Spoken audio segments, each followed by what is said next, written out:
à quelques kilomètres du palais présidentiel de Damas, les livrant à eux-mêmes à la destruction.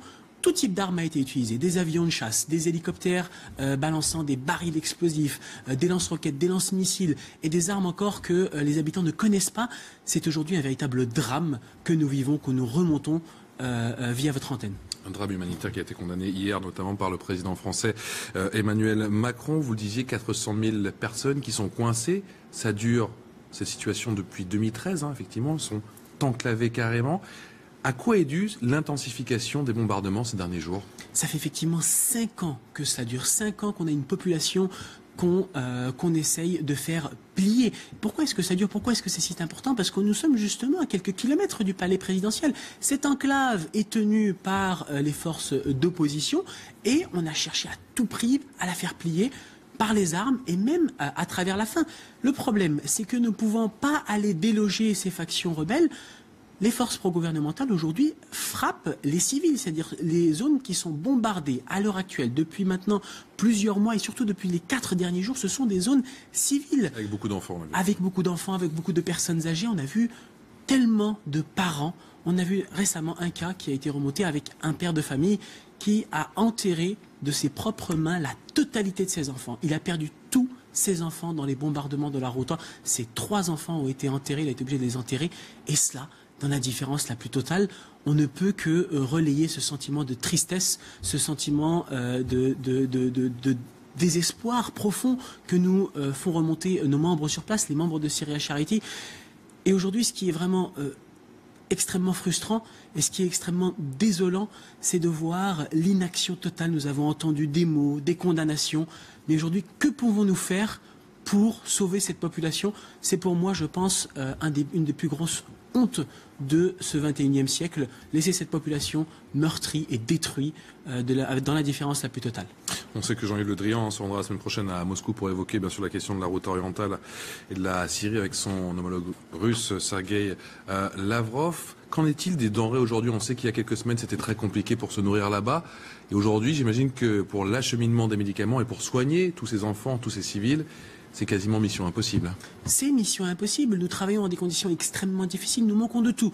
Nous manquons de médicaments, nous manquons d'outils pour pouvoir secourir les personnes. À l'heure où je vous parle, il y a encore des dizaines, des centaines de personnes qui sont encore coincées sous les gravats. Nous n'avons pas assez d'équipement pour soulever les gros gravats pour pouvoir les secourir.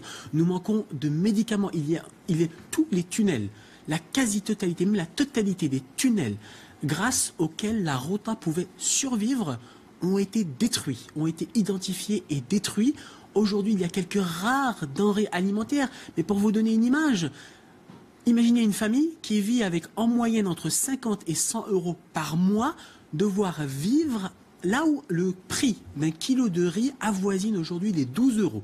12 euros pour avoir un kilo de riz quand on peut le trouver. Nous essayons modestement de distribuer aujourd'hui un programme de distribution de plus de 4000 repas. Mais les ONG, toutes les ONG présentes sur place lancent un cri d'alarme. Syria Charity et bien d'autres. Il faut nous laisser faire notre travail, aider cette population et que les armes puissent se taire enfin dans cette région. Qu'avez-vous envie de dire aux politiques et à la communauté internationale aujourd'hui? On le rappelle, la situation est bloquée. D'ailleurs, comment peut-elle se débloquer? Est-ce que cela peut venir de la Russie?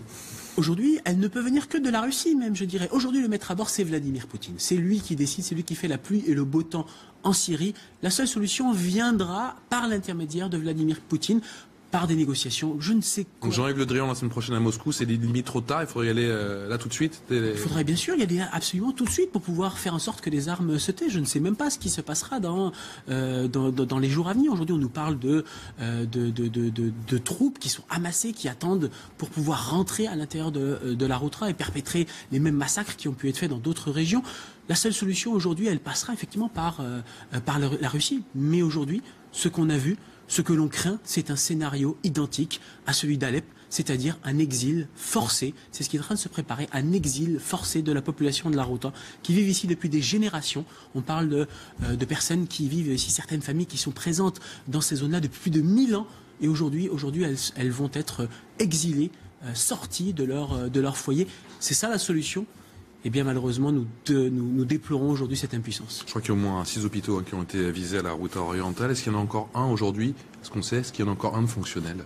Aujourd'hui, on ne peut pas parler d'hôpitaux. Ce sont des points médicaux avec des fois des médecins, des fois même des vétérinaires, des fois des étudiants, des fois même des personnes qui n'ont à la base aucune qualification médicale, qui sont obligés de jouer le rôle de médecin, car les médecins sont soit morts, soit ont été forcés à sortir dès le début des événements en Syrie. Et aujourd'hui, la situation médicale est complètement catastrophique. On réutilise tout un nombre incalculable de produits médicaux qui sont à la base destinés à un usage unique, car on manque de médicaments, on manque de médecins, tout simplement on manque de tout. Et aujourd'hui, nous ne pouvons que constater l'impuissance du monde entier à arrêter cette tragédie, là où toutes les lignes rouges ont été franchies. C'est ça qui est important de noter. Toutes les lignes rouges énoncées par les différents responsables politiques de chacun des pays ont toutes été franchies dans l'indifférence la plus totale. Il n'y a aujourd'hui absolument aucune limite à ce bain de sang, à ce massacre qui est en train d'être perpétré sous nos yeux. Merci beaucoup d'être venu nous voir dans le grand JT de CNews. Mohamed Al-Olaoui, je rappelle que vous êtes président de Syria Charity. Merci, à très bientôt sur CNews. Vous restez avec nous dans un instant. Eh bien, c'est 20h foot avec Pascal Pro. Et juste avant, il y a le JT Sport avec nos confrères d'Infosport. Excellente soirée sur CNews. Le JT Sport avec